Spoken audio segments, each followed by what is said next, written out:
Hello everyone. क्योंकि पटवारी, one रक्षक और भी बहुत सारे एग्जाम्स आ चुके हैं और जाहिर सी बात है कि हर जगह हिंदी तो आना ही आना है। तो हिंदी का सबसे इम्पोर्टेंट टॉपिक संधि हम कैसे छोड़ सकते हैं। तो चलिए आज हम पढ़ना शुरू करेंगे संधि।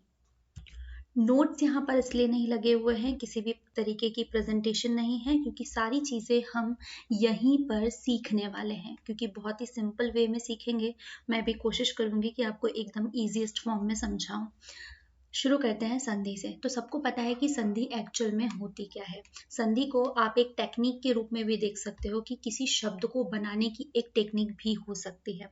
अगर हम एक्चुअल डेफिनेशन की बात करें कि भाई संधि एक्चुअल में क्या होती है, तो संधि जब भी आप कुछ वर्णों को या ध्वनियों को मिलाते हैं, तो इन दोनों के मिलने से, मतलब जब आप इन दोनों को प्लस करते हो, तो कोई ना कोई विकार क्रिएट होता है और को हम संधि के नाम से जानते हैं। मतलब जब भी, जैसे कि आप चाय बना रहे हो, तो चाय में जब आपने आपकी शक्कर, चाय पत्ती, दूध, ये सब मिक्स होते हैं, उसको बॉईल करते हैं, तो वो एक चाय के फॉर्म में कन्वर्ट हो जाती है। उसके पहले वो सारे अलग अलग फॉर्म रहते हैं। तो सिमिलरली जब आप दो अलग अलग शब्दों की, ठीक है, यहाँ पर ये इंपॉर्टेंट है कि जब आप अलग अलग शब्दों के जो वर्ण होते हैं, की जो ध्वनियाँ होती है, उनको जब आप मिक्स करते हो तो कोई विकार क्रिएट होता है, उसी को हम संधि कहते हैं। एक सेकेंड, मेरी पेन टैब पे इतनी अच्छी राइटिंग नहीं आ रही है, पर फिर भी मैं ट्राई कर रही हूँ। तो सिंपल सी डेफिनेशन है कि जब आप दो वर्णों और ध्वनियों को मिला देते हो और इनके मेल से एक विकार उत्पन्न होता है, और इसी विकार को हम संधि कहते हैं। एग्जाम्पल के लिए हम बात करें, शिव प्लस आलय। ये शिव है और ये आलय है, दो अलग अलग शब्द है। तो यहाँ पर चीज क्या होती है कि यहाँ पर हमेशा दो अलग अलग शब्द लिए जाएंगे और इन दो अलग अलग शब्दों को मिला करके एक नया शब्द बनता है, जो किसी ना किसी विकार के साथ में बनता है। यहाँ पर व है, ये जो व है, ये व हलंत लगा देंगे तो ये व व्यंजन हो गया और इसके साथ में ये अ कनेक्ट है, राइट। और यहाँ पर लगा हुआ है आ, मतलब और आ, ये दो वर्ण थे, ठीक है, ये दोनों वर्ण हैं, इसका आखिरी और इसका शुरुआती। तो इन दोनों को मिलाने से, मतलब यहाँ पे एक रूल लगता है, तो ये क्या कन्वर्ट हो गया हमारे पास में, शिवालय। तो ये हमारी एक नया संधि शब्द जो है वो बन गया। तो उम्मीद करती हूँ कि आपको यहाँ पर ये चीज समझ में आ रही है कि एक्चुअल में संधि क्या होती है। कि जब भी आप किसी वर्ण या ध्वनि, देखो शिव, जब आप शिव पढ़ रहे हो तो वहां पे अ प्रोनाउंस हो रहा है। जब आप आले पढ़ रहे हो तो यहाँ पर आ रहा है। तो इन दोनों ध्वनियों को या इन दोनों वर्णों को जब हमने मिला दिया, तो ये हो गया शिवालय। और हमने इसे कहा कि ये यहाँ पर एक संधि काम कर रही है। इसलिए मैंने कहा था कि संधि एक शब्द निर्माण की टेक्निक भी हो सकती है। तो अब हमने संधि तो देख ली कि संधि क्या होती है। तो संधि हमेशा जो है ध्वनियों के बीच में होती है, शब्दों के बीच में नहीं। क्योंकि हमने यहाँ पर देखा कि यहाँ पर दो शब्द काम कर रहे हैं, एक तो शिव और दूसरा आलय। तो इन दोनों के बीच में संधि हुई है? बिल्कुल भी नहीं। हमने यहाँ पर अच्छे से देखा कि यहाँ पर जो संधि हुई है, इसके अंतिम में और इसके शुरुआती में, मतलब पहले शब्द के अंतिम ध्वनि के साथ में और दूसरे शब्द के प्रथम ध्वनि के साथ में इनका जब मेल होता है तो एक विकार उत्पन्न होता है। तो हम यहाँ पर एक लाइन लिख सकते हैं कि ध्वनि, जो संधि है वो ध्वनियों के बीच में होती है, ना कि शब्दों के बीच में। अब हमने संधि तो देख ली कि भाई संधि ध्वनि या वर्णों के बीच में होती है। अब वर्ण जो होते हैं वो तो हमारे पास में बहुत सारे हैं।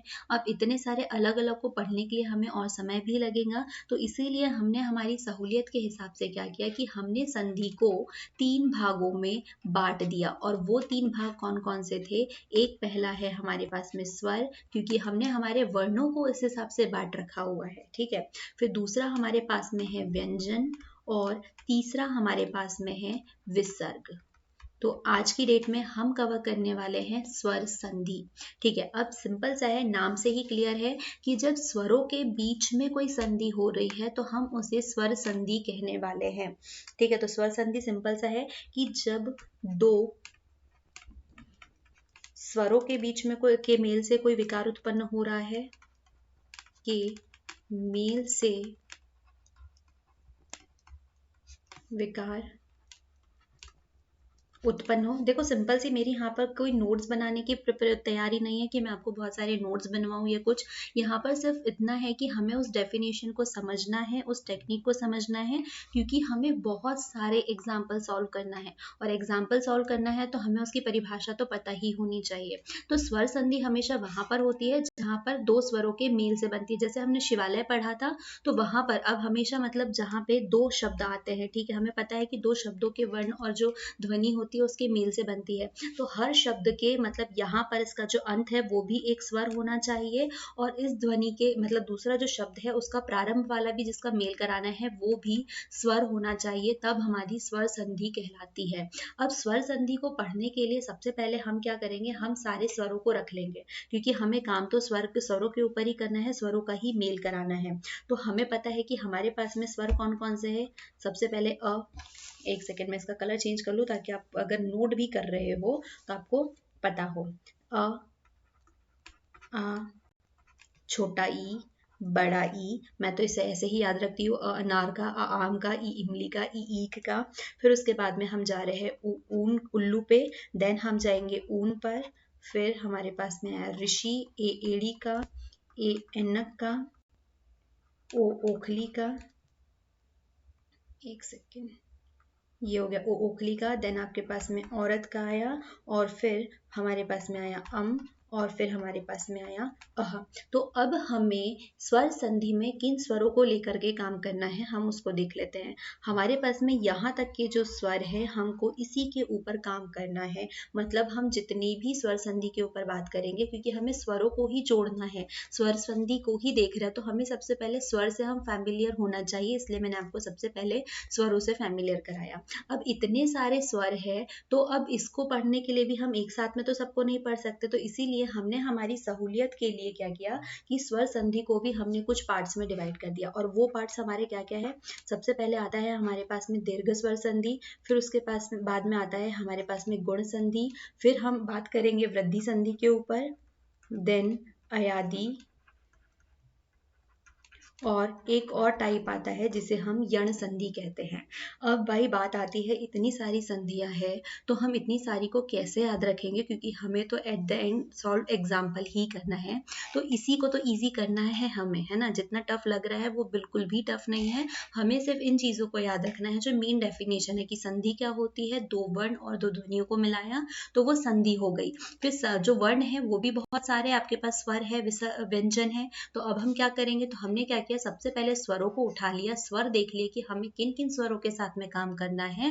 अ आ ई ऊ ऋषि, ए एनक का, ए एखली का, औरत का, और ओखली, ठीक है, ओखली का, ठीक है, एनक, और ओके, ये हो गया, इसके साथ में काम करना है। तो अब इतने सारे स्वर है तो हमने इसको भी डिवाइड कर दिया। तो हम सबसे पहले दीर्घ के ऊपर बात करते हैं।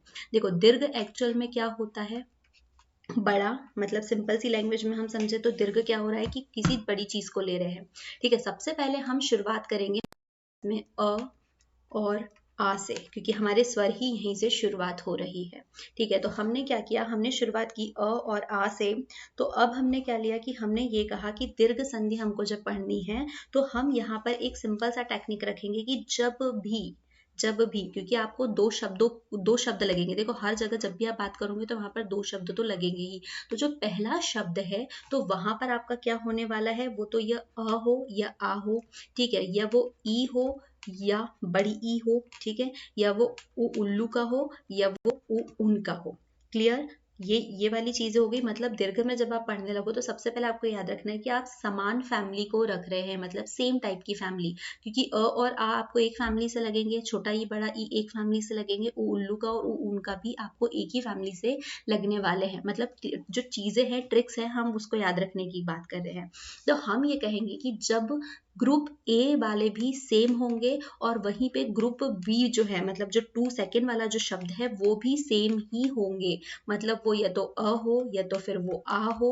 ठीक है, वहीं पर ये हम सेकेंड वाले को रखें तो वो या तो फिर छोटा ई होगा या वो बड़ा ई होगा, या यहाँ पर जो छोटा ऊ है या बड़ा ऊ हो। ये फॉर्मूले आपको याद रखना सबसे ज्यादा जरूरी है। ठीक है, और इसको फॉर्मूले को मैं आपको एक्सप्लेन अच्छे से करना चाह रही हूँ ताकि आप उस चीज को बिना किसी रट्टा मार के याद कर सके। तो दीर्घ संधि में आपको सिंपल से याद रखना है कि आपको ये रखना है कि आप दोनों ही शब्दों को सेम ग्रुप में रखोगे, क्योंकि स्वरों से बात कर रहे हैं तो इन दोनों ही ग्रुप में सेम स्वर आने चाहिए, चाहे वहां पर पहले अ आ जाए या आ जाए और इधर भी अ आए या आ आए। ठीक है, सेम यहाँ पर भी होगा, सेम यहाँ पे भी होगा। तो अब हमने इनपुट तो ये डाल दिया है, तो अब हमारे पास आउटपुट या रिजल्ट क्या होगा, हम बात करें दीर्घ की, इसीलिए जो दीर्घ होगा मतलब जो बड़ा होगा दोनों में से, वो कोई भी कंडीशन हो तो हमेशा रिजल्ट बड़ा वाला ही आना चाहिए।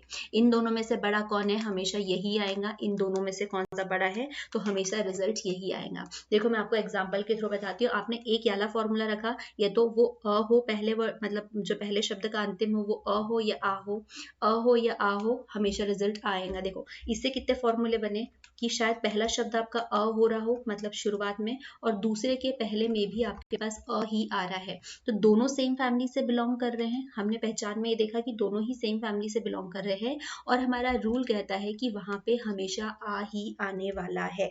ठीक है, जैसे कि मैं आपको बता दूं, एक शब्द लिखा हमने युग, ठीक है, और दूसरा हमने लिखा अंतर।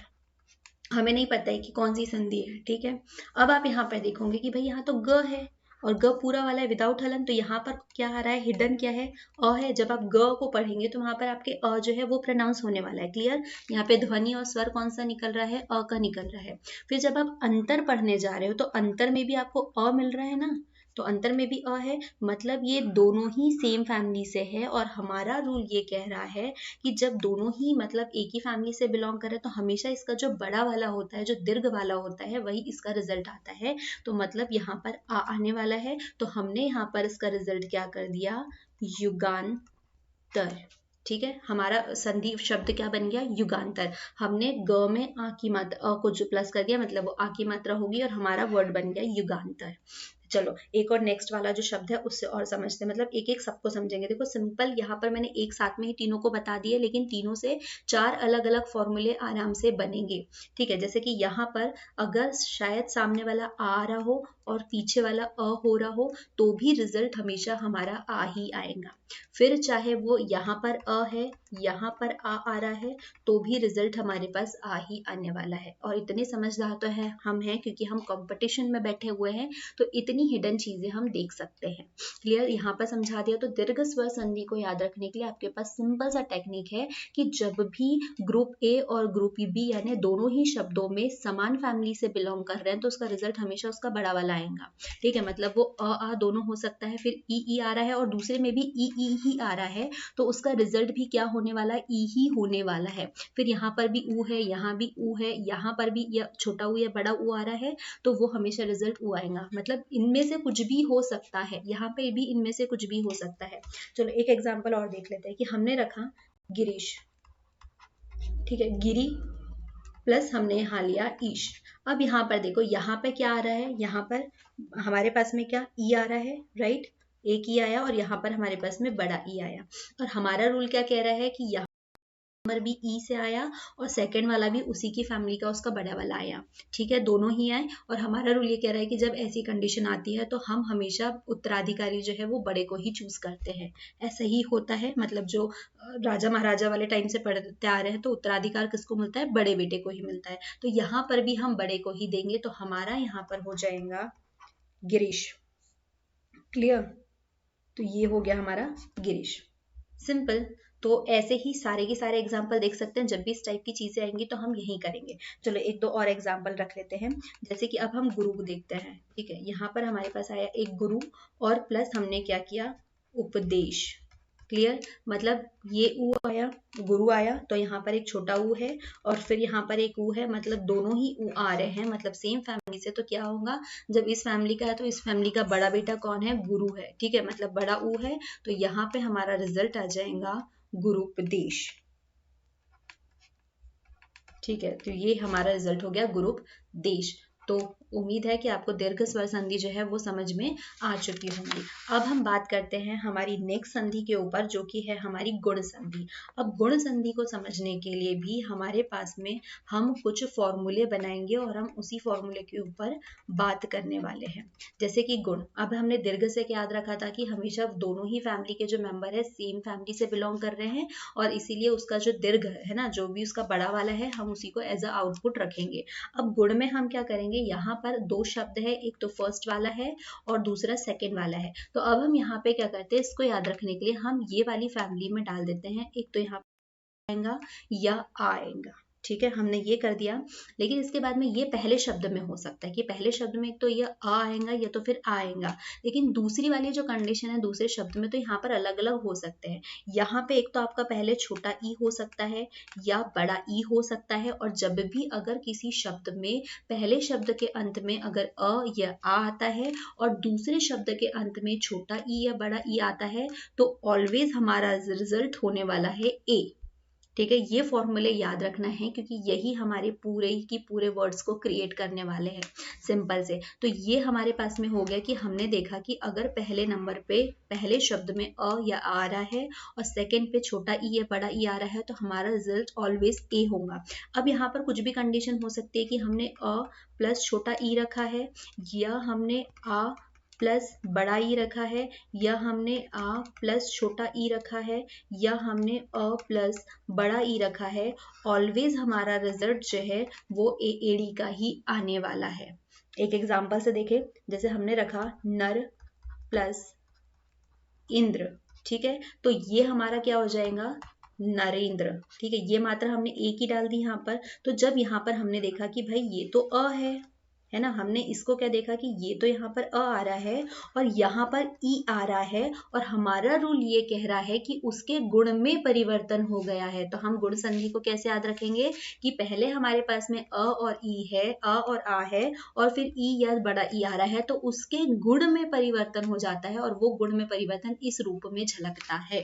तो इस तरीके से हम अपनी ट्रिक से इसको याद रख सकते हैं। चलो, ये तो हो गया, हमने इसका एग्जाम्पल देख लिया। अब इसके ढेर सारे एग्जाम्पल जब हम प्रैक्टिस सेट करेंगे तब बहुत सारे मिलते जाएंगे। फिर दूसरी कंडीशन ये आती है, मतलब इसमें एक याद हमेशा याद रखना है कि यहाँ पे फर्स्ट मेंबर जो है वो, मतलब फैमिली में जो अंत में आने वाला है, वो हमेशा अ या आ ही आएगा। ठीक है, चेंज कहाँ पर होगा, सेकंड नंबर में। ठीक है, जो दूसरा शब्द होगा उसी में हम चेंज करेंगे। तो यहाँ पर हमने पहली कंडीशन रखी थी कि छोटा ई या बड़ा ई होगा। अब हमने सेकंड कंडीशन रख दी, या तो वो छोटा ऊ होगा या तो फिर वो बड़ा ऊ होगा। ठीक है, ऐसी कंडीशन आती है। तो अगर ये इसके बाद ये आता है तो हम किस में इसको कन्वर्ट कर देंगे, मतलब गुण है वो बदल जाएगा और वो गुण हो जाएगा ओ ओखली वाला। ठीक है, पहले ई और छोटा ई था, तब हमने उसको ए में कन्वर्ट किया था, लेकिन जैसे ही अ और आ के बाद में ऊ या बड़ा ऊ आ रहा है, तो हमने उसके गुण में कैसे एक्सचेंज किए हैं कि उसका गुण जो है वो ओ ओखली वाले में परिवर्तित हो गया। अब इसका एग्जाम्पल देखें, तो हमने देखा नर प्लस उत्तम। देखो, नर आ रहा है और ये हमारे पास में आ रहा है ऊ, और अ और ऊ जब मिक्स होता है तो हमारी गुण संधि स्वर संधि ये कहती है कि इसके गुण में परिवर्तन होगा, क्या करके, नरोत्तम। ठीक है, क्योंकि हमारा रूल कह रहा है कि जब अ और ऊ मिलते हैं तो वो ओ होता है। अब सेम जैसे हमने इसकी 4 कंडीशन बनाई थी, वैसे ही इस फॉर्मूले की भी हमारे पास में अलग अलग 4 कंडीशन बन जाएंगी। हालांकि समय कम है इसलिए हम पूरे एग्जाम्पल्स नहीं देख रहे, लेकिन फिर भी एक एक देखते हुए चल रहे हैं। फिर एक और कंडीशन आती है कि यहाँ पर अ और यहाँ पर आ है, और इसके इस ग्रुप में हमने क्या रखा है, रि ऋषि वाला, मतलब सेकंड जो शब्द है यहाँ की शुरुआत में रि ऋषि वाला आता है, तो इसका जो गुण है वो अर के रूप में परिवर्तित हो जाता है। ठीक है, तो ये इतना था गुण स्वर संधि का। तो देखो, दीर्घ स्वर संधि भी सिंपल सी समझ में आई कि दीर्घ स्वर संधि में हमने क्या लिखा था कि फर्स्ट शब्द और सेकंड शब्द दोनों ही एक ही फैमिली से बिलोंग कर रहे थे। लेकिन गुण स्वर संधि में क्या करेंगे कि ये वाला तो एग्जैक्टली अ या आ ही रहने वाला है, इसमें एक ही फैमिली रहेंगी, लेकिन जो सेकंड शब्द है उसकी फैमिली बदलते जाएंगी, चाहे वो ई हो जाए या वो ऊ हो जाए, और हमेशा रिजल्ट क्या है, इसका परिवर्तित हो जाएगा। तो हमने पहले में ए परिवर्तन किया, दूसरे में ऊ किया, और तीसरे में अर परिवर्तित किया है। अब हमारे पास में तीसरी जो संधि है वो आती है वृद्धि संधि। ठीक है, और इसी उम्मीद के साथ में कि दोनों आपको समझ में आ गए होंगे, इसलिए अब हम बढ़ रहे हैं वृद्धि स्वर संधि की ओर। ठीक है, नोट्स इसलिए नहीं बना रहे हैं क्योंकि हम चीज़ों को सिर्फ यहीं की यहीं समझने वाले हैं, तो लेकिन जिस तरीके से हम समझ रहे हैं तो उसी के साथ में आप उसको रिटर्न फॉर्म में भी कन्वर्ट कर सकते हो। देखो अभी किस फैमिली में चल रहे थे, फर्स्ट और सेकंड के साथ में। अब यहाँ पर भी एक चीज़ होती है कि ये जो फर्स्ट फैमिली है यहाँ पर आपका अ या आ ही रखेंगे। देखो तीनों के कंफ्यूजन भी मैं हटाते हुए चल रही हूँ। फर्स्ट में हमने क्या रखा था, सेम चीजें रखी थी कि यहाँ पर अ आए और यहाँ पर भी अ या आ आए, तब हम उसका जो बड़ा वाला है जो दीर्घ वाला है उसी को यूज करते हैं। गुण संधि में हमने रखा था कि यहाँ पर पूरे टाइम में अ या आ ही आएगा, सेकेंड वाला भर चेंज होता है। तो अब हम यहाँ पे क्या करेंगे कि यहाँ पे फर्स्ट नंबर जो है अ या आ के बाद में अगर यहाँ पर ए एड़ी का आ जाए, ए एनक का आ जाए और औरत का आ जाए और ओखली का आ जाए, मतलब ये ओखली वाला था और ये औरत वाला आ जाए, तो ये अगर कुछ भी आ जाता है, ठीक है, अगर ये दोनों शब्द आते हैं तो इसके बाद में इसका आउटपुट क्या होता है। अच्छा मैं इन दोनों को हटा दूं पहले, है ना, इसी का फॉर्मूला बना लेते हैं। अगर ये दोनों आ जाते हैं तो इसका हमेशा जो बड़ा वाला है, मतलब वृद्धि जो बड़ा वाला है, हम उसको रखेंगे। ठीक है, हमने गुण संधि में किन किन चीजों को यूज किया था, हमने दोनों ई को यूज किया था, ठीक है, और हमने दोनों ऊ को यूज किया था। वहां पर ए एनक का और ओ जो एड़ी वाला है ये बुरा मान गए थे कि भाई हमको वहां पर यूज क्यों नहीं किया। तो हमने कहा ठीक है, वहां पर आप यूज नहीं हो पाए थे, अब हम क्या करते हैं, आपको यहाँ पर यूज करते हैं। अब हम आपको सेकेंड फैमिली में आने का मौका देते हैं, तो अब इनको यहाँ पर सेकेंड में आने का मौका दिया। तो अब यहाँ पे क्या किया, यहाँ पर भी वृद्धि से याद रखेंगे कि सेकेंड में जो बड़ा होगा जिसकी वृद्धि हो रही है, हम उसको एज अ आउटपुट जो है वो यूज करेंगे। तो जब भी पहले में अ और आ के बाद में सेकंड वाले में ए एड़ी का या ए एनक का कुछ भी आए तो उसके बाद में हमेशा ए एनक का ही आता है। क्लियर, सेम फॉर्मूला सेकंड वाला बनेगा कि फर्स्ट में अगर तो अ आए या आ आए, उसके बाद में अगर ओ औरत का आ रहा है, ओ ओखली का आ रहा है, तो उसके बाद में हमेशा ओ ओखली वाला ही आउटपुट आता है। ये फॉर्मूला हमको याद रखना है। ठीक है, वृद्धि संधि में आपको ये दो फॉर्मूलेस काम आने वाले हैं। एग्जाम्पल के साथ में देख लें तो जैसे कि सपोज हमारे पास में बहुत ही फेमस एग्जाम्पल है, एक धन एक, ठीक है, ये करे मतलब इसमें अ आ रहा है, ठीक है, और इसमें ए एड़ी का आ रहा है, और हमको पता है कि जब अ के बाद में ए आता है तो वहां पर हमेशा उसका बड़ा भाई काम आता है, मतलब हमारे पास में यहाँ पर आ गया एकक। क्लियर, ये हो गया। जब भी ऐसा शब्द आए तो हम क्या बोलेंगे कि यहाँ पर वृद्धि संधि यूज हो रही है। फिर एक और एग्जांपल देखें, हमने यहाँ लिखा परम और यहाँ पर हमने लिखा ओजस्वी। ठीक है, अब परम ओजस्वी ये ऐसा हो रहा है, यहाँ पर अ आ रहा है और यहाँ पर ओखली वाला आ रहा है, तो ये सेकंड वाला फॉर्मूला यूज हो रहा है। तो हमको पता है कि जब भी अ और उसके बाद में औरत का है या ओखली का है, इसका बड़ा वाला ही यूज होने वाला है। तो हमने यहाँ पर क्या कर दिया, हमारा वर्ड हो गया परम ओजस्वी। क्लियर, वृद्धि संधि भी समझ में आ गई। एक बार तीनों को मैं एक साथ में समझाने की कोशिश करूं तो देखो, यहाँ पर मेरे पास में है दीर्घ संधि, यहाँ पर है हमारे पास संधि, यहाँ पर है हमारे पास में वृद्धि संधि। तो हमारी दीर्घ संधि ये कहती है कि यहाँ पर हम सब सेम फैमिली के रखेंगे। एक वर्ड में ये फर्स्ट वर्ड और ये सेकंड वर्ड, तो यहाँ पर अ या आ गया, प्लस यहाँ पर भी अ या आ गया, मतलब पहले शब्द के बाद में जो आ रहा है उसी की फैमिली का सेकंड शब्द में भी आ गया, तो रिजल्ट हमेशा बड़ा वाला ही होगा। क्योंकि अब वो झगड़ेंगे ना कि भाई मैं भी तो आया हूँ, दोनों एक ही फैमिली का है, तो अब क्या करें, तो हम हमेशा उत्तराधिकार जो है वो बड़े वाले को देते हैं। इस तरीके से यहाँ पर याद रखेंगे। फिर सेकंड वाला, यहाँ पर भी हमने छोटा ई आ रहा है फर्स्ट वर्ड में, या छोटा ई या बड़ा ई दोनों में से कोई आ रहा है, तो इसमें से भी हमारे पास में बड़ा ई वाला ही आएगा। सेम यहाँ पर भी ऊ या ऊ आए तो यहाँ पर हमारे पास हमेशा बड़ा वाला आएगा। मतलब दीर्घ संधि में आपको ये याद रखना है कि दोनों ही शब्दों में समान स्वर आने वाले हैं, चाहे वो छोटा वाला आ जाए या तो फिर वो बड़ा वाला आ जाए। फिर हम गुण संधि पर आते हैं, तो गुण संधि में पहला शब्द जो है वो हमेशा अ या आ ही होगा। ठीक है, बदलेगा कहाँ पे, जो दूसरा शब्द है छोटा ई या बड़ा ई। ठीक है, हम गुण की बात कर रहे हैं तो इसलिए हमने इसको ऐसे याद रखा कि जब ये दोनों अलग अलग बड़े अलग अलग दोनों फैमिली से आए हैं, मतलब ये एक अलग फैमिली का हो गया और ये अलग का हो गया, तो हमने क्या कह दिया कि इसके गुण में परिवर्तन हो गया, तो इसलिए हमारे पास रिजल्ट क्या आया, ए एडी वाला आ गया। क्लियर, फिर इसके बाद में अगर ई और ई तो अलग अलग थे, तो यहाँ पर अगर इसकी जगह ऊन का या उल्लू का आता है, तो इसके बाद में हमारे पास इसका जो परिवर्तन होता है वो क्या होता है, एक मिनट, ठीक है, ओ औरत, सॉरी ओ ओखली वाला, औरत वाला, ठीक है, ये वाला ओखली वाला जो है, ओ ओखली वाला, ये इसका रिजल्ट कन्वर्ट हो जाता है। फिर वृद्धि में हमने क्या बात की थी कि यहाँ पर भी हम अ और आ ही रखेंगे, क्योंकि बुरा लग गया था ए एड़ी के, मतलब देखो यहाँ पर ये 4 यूज हो गए थे और इसके बाद के जो 4 थे उन चारों को बुरा लग गया था कि आपने अ और आ के साथ में इन्हीं ऐड किया है, हमें नहीं किया है। तो हमने कहा धीरज रखो भैया, अब हम आपको इसके साथ में ऐड कर देते हैं। तो हमने यहाँ पर एड़ी का और एनक का ऐड किया, तो यहाँ पर चेंज क्या हुआ, यहाँ पर वृद्धि संधि यूज कर रहे हैं, इसलिए हमने कहा कि जो बड़ा वाला है जिसमें वृद्धि हो रही है, हम उसको एज अ आउटपुट यूज करने वाले हैं। फिर अ और आ के साथ में ही हमने ओ औरत को और ओ ओखली को दोनों को ऐड कर दिया, तो यहाँ पर भी जो बड़ा वाला है हमने उसी को एज अ आउटपुट ले लिया। क्लियर, तो यहाँ पर ये हो गया। ये जो 4 फॉर्मूलेज है इसी के ऊपर डिपेंड करती है आपकी पूरी की पूरी संधियां। चलो अब ये 3 संधि क्लियर हो गई है, तो अब हम बाकी दूसरी संधि के ऊपर बढ़ते हैं। अब हमारे पास में जो नेक्स्ट संधि है वो आती है अयादी संधि। ठीक है, अब अयादी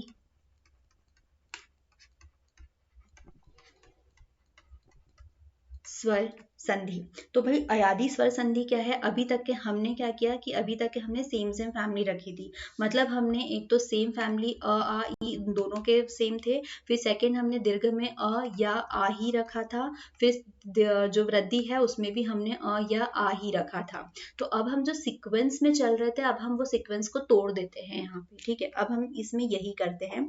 अब हमने क्या किया कि अब अ और आ जो है बाकी सारे लोग बुरे मान रहे थे कि भाई पहले आप इन्हीं को क्यों लेकर के आ रहे हो, तो अब हमने क्या किया, जो पहला दीर्घ था उसमें हमने अ आ, छोटा ई, बड़ा ई, उ उल्लू को, उ ऊन को, इनको प्रेफरेंस दे दिया था, तो बाकी लोग ऑब्वियस सी बात है बुरा मानेंगे। तो अब इन लोगों को जगह दे दी थी, तो यहाँ पर बुरा कौन मान गया, जो बच्चे वाले थे, ए एड़ी का, ए एनक का, ओ औरत का और ओ औखली का, ठीक है, ये बुरा मान गए थे, ये आगे पीछे हो गया सॉरी, ठीक है, तो अब इनको लगे और ज्यादा, तो इसके लिए अब हमने क्या किया कि वृद्धि में तो तुम आ गए थे, अब हम तुमको दीर्घ स्वर संधि में पहले लेकर के आ जाते हैं।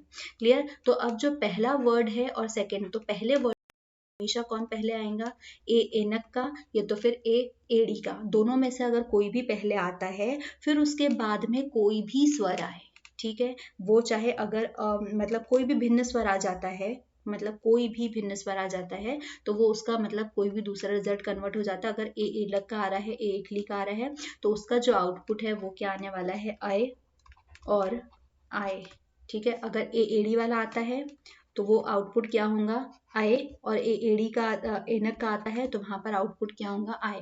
तो ये हमारा पहला फॉर्मूला बन गया, ठीक है। सेकंड फॉर्मूला क्या है, अब इसको तो खुश कर दिया, अब हमको और औखली का और औरत को भी खुश करना था, तो हमने पहले शब्दों में रखा इसको, और इसके बाद कहा कि अब यहाँ पर कोई भी भिन्न स्वर आ जाए, मतलब कोई भी, इतने सारे स्वर है इसमें से कोई भी आ सकते हैं, ठीक है, हमने यहाँ पे कोई बाउंडेशन नहीं रखी हुई है। फिर इसका आउटपुट जो है वो क्या आने वाला है, अब अगर ओ औरत ओखली वाला आ रहा है तो अब आएगा, और औरत वाला आ रहा है तो वो आएगा आओ, ठीक है। अब इसके लिए हमको ये फॉर्मूला याद करना है, चलो इसके एक तो एग्जांपल देखते हैं।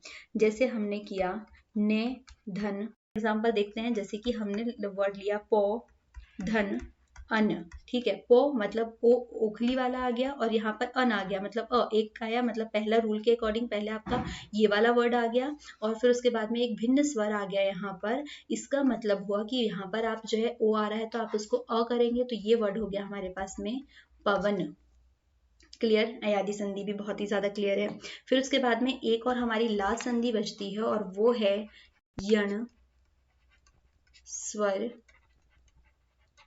संधि, ठीक है। अब यण स्वर संधि को पढ़ना है तो इसमें क्या होगा कि यहाँ पर अब हमने कौन से वर्ड ले लिया, अब हमने ई, उ और री ऋषि का लिया, मतलब हमने जो लास्ट के बचे हैं उसको एक एक बार उठा लिया। अब इनके बाद में कोई भी भिन्न स्वर आता है, ठीक है, कोई भी भिन्न स्वर आता है, मतलब कोई भिन्न असमान स्वर आए, या तो फिर इनके स्थान पर यहाँ पर हो सकता है ई, ये वाला ई आ जाए, या य आ जाए, या री ऋषि आ जाए, कोई भी आ जाए, तो इनका जो वर्ड होता है वो किसमें क्रिएट होता है, वो तो य बनेगा, या वो व बनेगा, या वो र बनेगा, ठीक है। इसका फॉर्मूला एक सेकंड में इसको फिर से अच्छे से लिख दूं ताकि चीजें समझ में आ जाए। ठीक है। अगर आपको इस तरीके से समझ में नहीं आ रहा है तो आप मुझे कमेंट में बता सकते हैं, मैं इसे एज ए टाइपिंग जो है उसमें भी कन्वर्ट करके बता सकती हूँ। ठीक है, हमारा क्या है ई, और यहाँ पर कोई भी भिन्न स्वर आ रहा है तो हमारे पास में रिजल्ट हो जाएगा य हलंत वाला। ठीक है, फिर ई मतलब यहाँ पर या उल्लू का आ रहा है, कोई भिन्न स्वर आ रहा है तो हमारे पास में क्या हो जाएगा, व हो जाएगा। फिर हमारे पास ऋ ऋषि का आ रहा है और कोई भी भिन्न स्वर आ रहा है तो वो हमारे पास रिजल्ट जो है वो र हो जाएगा। जैसे सपोज हमने वर्ड लिया नदी, और नदी के बाद में हम अर्पण। ठीक है, ई आ रहा है और इसके बाद में अ आ रहा है, मतलब यहाँ पर एक भिन्न स्वर ही हो गया। ठीक है, भिन्न स्वर हुआ, और भिन्न स्वर हुआ तो हमारा वो कह रहा है कि यहाँ पर वो क्या हो जाएगा, य हो जाएगा, तो इसलिए यहाँ पर नद्यार्पण जो है ये शब्द बन जाएगा। अब आप इसको किससे कंपेयर करने वाले हो, जो पहले हमने गुण संधि पढ़ी थी, सॉरी जो हमारे पास में दीर्घ संधि थी उससे कंपेयर करेंगे कि भैया दीर्घ संधि में भी तो पहले नंबर पे बड़ा ई या छोटा ई आ रहा था, तो हम यहाँ पर कंफ्यूज हो सकते हैं कि यहाँ पर बड़ा ई या छोटा ई आ रहा है तो इसको हम यण संधि माने या हम इसको दीर्घ संधि माने। तो सिंपल सा कॉन्सेप्ट है, जब हमने दीर्घ पढ़ी थी तो हमने ये कहा था कि इसकी पहली फैमिली में भी ई आएगा और दूसरी में भी ई आएगा, तब जब दोनों ही सेम होगा तब हम वहां पर जो है दीर्घ संधि बोल सकते हैं। लेकिन जब यहाँ पर एक भिन्न स्वर आ रहा है तो हम इसको दीर्घ संधि ना बोल करके हम इसको क्या बोलने वाले हैं कि भैया ये हमारी यण संधि है। तो अभी के लिए जो स्वर थे, जितनी भी स्वर संधि थी उनके साथ तो हमने काम कर लिया है, व्यंजन संधि इसमें कंप्लीट नहीं होगी तो उसके लिए हम एक नया नेक्स्ट वीडियो लेकर के आएंगे। चलो एक बार सारे की सारे जो कंफ्यूजन है सबको अलग कर दे। देखो दीर्घ में क्या होता है, फर्स्ट और सेकंड जो है वो दोनों ही सेम होते हैं, मतलब अगर यहाँ पे अ या आ है तो सेकंड वाला वर्ड भी जो है वो अ या आ होने वाला है। मैं इसलिए इसको एक साथ में बता रही हूँ ताकि कोई कंफ्यूजन ना हो। फिर हमारे पास में आती है गुण संधि। तो गुण में क्या होता है कि यहाँ पर अ और आ के बाद में एक तो ई आ जाता है, या छोटी ई या बड़े ई आ जाता है, या तो फिर उ या उ आ जाता है, तो इसमें से जो गुण है वो चेंज हो जाते हैं। क्लियर। फिर उसके बाद में हमारे पास में एक वृद्धि देखा था, तो वृद्धि में हमने क्या किया था, बाकी एनक को और ओखली को बुरा लग गया था तो हमने सेकंड नंबर पे इनको रख दिया था, और वो औरत का और वो ओखली का रख दिया था। फिर हमारे पास में आई थी अयादि संधि। ठीक है, तो अयादि संधि में हमने क्या किया था, यहाँ पर हमने इनको पहले रख दिया था, एनक को, ओखली को, क्योंकि ये पहले आ चुके थे यहाँ पर। ठीक है, ई भी आ गया था, ऊ भी आ गया था। ठीक है, तो यहाँ पर बाकियों को बुरा लगा था तो हमने फर्स्ट फैमिली में इनको रख दिया, एड़ी का, ओ औरत का और ओ ओखली का। ठीक है, फिर यण संधि में हमने फिर से ई को रखा, इसके बाद में जो सेकंड वाला था वो भिन्न स्वर थे। ठीक है, फिर यण संधि में हमने क्या किया, छोटा ई या बड़ा ई और उसके बाद में हमने जो है वो भिन्न स्वर रखे, तो वहां पर ये चीज आ गई थी, मतलब एक नया वर्ड जो है वो क्रिएट हुआ। कंफ्यूजन कहाँ पे किस किस का हो सकता है, कंफ्यूजन हो सकता है गुण संधि का,